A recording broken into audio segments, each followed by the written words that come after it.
کہانی ایک ایسے ہیرو کی ہے جس نے دنیا کو ایٹمی تباہی سے بچا لیا۔ سن 1962 کا زمانہ تھا۔ دنیا میں سرد جنگ اپنے عروج پر تھی۔ امریکہ اور روس کے درمیان ایک خاموش لیکن خطرناک کشمکش جاری تھی۔ روس نے اپنے ایٹمی میزائل امریکہ کے پڑوس یعنی کیوبا میں نصب کرنے شروع کر دیے تھے۔ جواب میں امریکی صدر جان ایف کینیڈی نے کیوبا کا نیول بلاکیڈ کر دیا، یعنی ہر طرف سے امریکی بحری جہازوں نے کیوبا کو گھیر لیا تھا تاکہ سوویت یونین اس کی مدد کو فوج نہ بھیج سکے۔ دنیا سانس روکے دیکھ رہی تھی کیونکہ دونوں سپر پاورز ایک ایٹمی جنگ کے بالکل قریب پہنچ چکے تھے۔ انہی خطرناک لمحات میں کیریبین کے سمندر کی گہرائیوں میں ایک روسی B-59 سب مرین اپنا مشن سر انجام دے رہی تھی۔ اس آبدوز کے کمانڈر کا نام تھا ویلنٹین ساوتسکی۔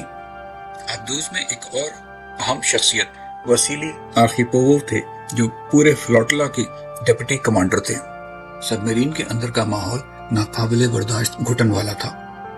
امریکی بحریہ کے ریڈاروں اور سوناروں نے انہیں ڈھونڈ نکالا تھا اور انہیں سمندر کی سطح پر آنے پر مجبور کرنے کے لیے ڈیپتھ چارجز بامبز گرانا شروع کر دیے تھے۔ یہ چھوٹے بامبز تھے جو آبدوز کے بالکل قریب پھٹتے، جس سے آبدوز کا پورا ڈھانچہ لرز جاتا تھا۔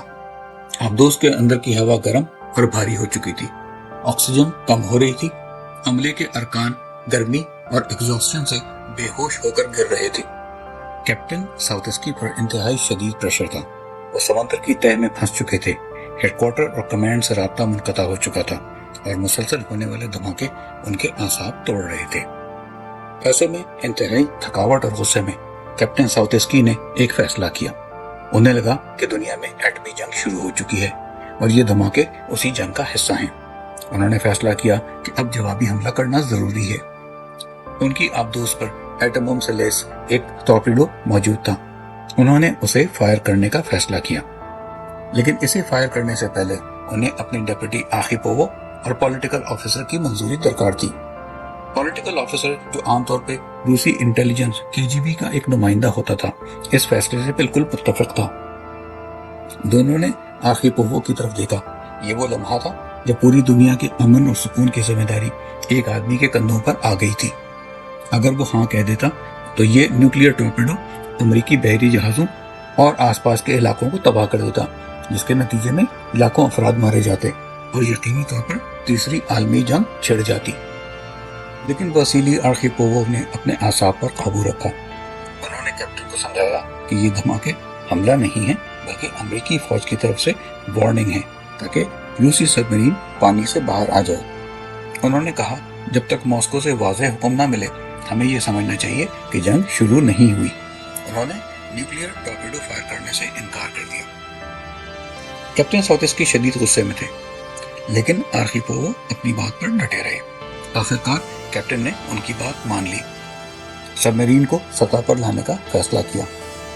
روسی سب مرین نے ٹیلی کام کے ذریعے امریکی نیوی سے رابطہ کیا کہ ہم پانی کی سطح پر اوپر آ رہے ہیں۔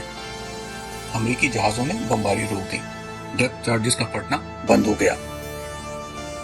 جب وہ اوپر پہنچے تو انہوں نے دیکھا کہ وہ امریکی جہازوں سے گھرے ہوئے تھے، لیکن جنگ ابھی شروع نہیں ہوئی تھی۔ یوں خطرہ ٹل گیا۔ دوسری طرف امریکی صدر کینیڈی اور روسی وزیر اعظم کروشچیف کے درمیان معاہدہ بھی ہو گیا۔ واسیلی آرخیپووو کی ہمت، پرسکون سوچ اور انسانی ہمدردی نے اس روز دنیا کو تباہ ہونے سے بچا لیا۔ وہ ایک حقیقی ہیرو تھے۔ 1962 میں کیوبن میزائل بحران کے بعد آرخیپووو نے سوویت بحریہ میں خدمات جاری رکھی اور آخرکار وائس ایڈمرل کے عہدے تک ترقی پائی۔ واسیلی آرخیپووو 1998 میں انتقال کر گئے۔